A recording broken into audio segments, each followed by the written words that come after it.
آپ بتا سکتے ہیں کہ ایس سی او کی کیا امپورٹنس ہے ناظرین کو؟ دیکھیں، اس کی سب سے بڑی بات تو معیز یہ ہے کہ اس کو نیٹو آف دا ایسٹ کہتے ہیں، اور جس طریقے سے یورپ، امریکہ in so many words directly indirectly اس کو وہ تھریٹ سمجھتے ہیں کہ جی آگے چل کے یہ ملٹری الائنس بھی بن سکتا ہے۔ اور لیکن اس میں اہمیت اس بات کی سب سے بڑی بات یہ ہے، جو میں آپ کے پروگرام میں خبر کے طور پہ بھی آپ کو بتا سکتا ہوں، کہ انڈیا نے بے تحاشا کوشش کی ہے، منور کیا ہے، خاص طور پہ آپ نے ماسکو میں اور بیجنگ میں، کہ جی پاکستان کے حالات اس وقت ٹھیک نہیں ہیں اور وہاں پہ جانا ٹھیک نہیں ہے، تو آپ یہ کانفرنس کسی اور جگہ لے جائیں۔ جیسے آپ نے دیکھا کہ ہر وہ اوکیزن پہ پاکستان، چاہے کرکٹ کا ہو چاہے کچھ اور ہو، آپ دیکھ لیں ہمارے یہاں کہ ایک عرصہ ہو گیا ہے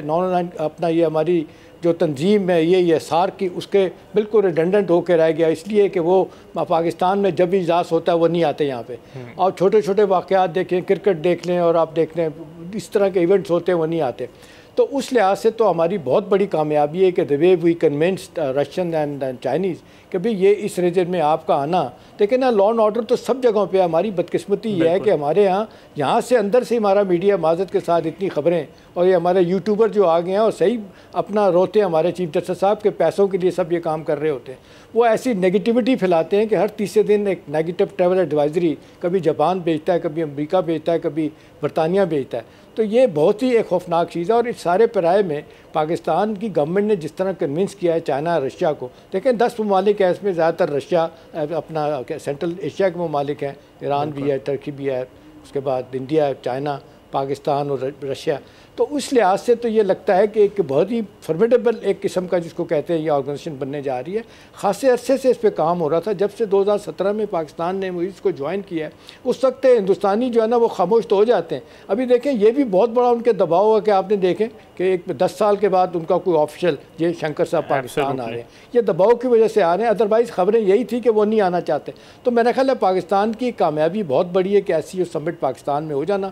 اور دوسرا اس کے آگے جو اہداف ہے نا، میرا خیال ہے ہم بہت زیادہ اس حوالے سے ریلیونٹ ہیں، وہی جو آپ سوال کر رہے ہیں، سینٹرل ایشیا ہو، اس کے بعد مڈل ایسٹ ہو، پھر جس طریقے سے آپ دیکھ لیں کہ حکومت پاکستان چائنا اور رشیا کے ساتھ تعاون ہے۔ اب یہ بہت سے حوالوں سے، جس طرح ہم دیکھ لیں کہ رشیا کے ساتھ ہماری آپ چاہے پیٹرولیم کے حوالے سے آپ دیکھ لیں، گیس کے حوالے سے دیکھ لیں، اوورآل ہمارا ٹریڈ کا لیول جس طرح بڑھ رہا ہے۔ چائنیز بھی اس کو بہت زیادہ سمجھتے ہیں، کیونکہ چائنیز تو آپ دیکھ لیں ان کو تو سٹیکس ان کے بہت زیادہ ہائی ہے۔ یہ 3 ٹریلین کا ان کا جو آپ کا ون بیلٹ ون روڈ جو ہے پروجیکٹ ہے، اور یہ آپ دیکھ لیں دنیا کے 76 ممالک میں جا رہا ہے، ان کا کے لیے یہ بہت بڑا ایک ایشو ہے کہ اس کو چلائیں۔ اور اس میں آپ دیکھ لیں کہ تقریباً $60 بلین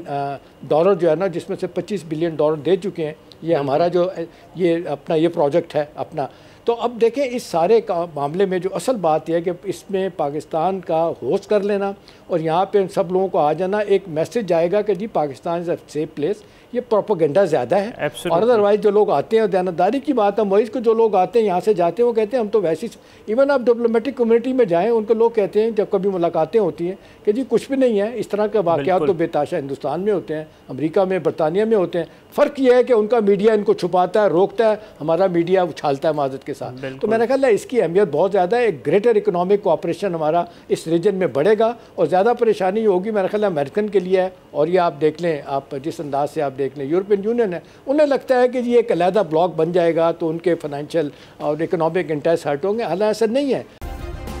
سبسکرائب کریں اور بیل دبائیں تاکہ کوئی خبر رہ نہ جائے۔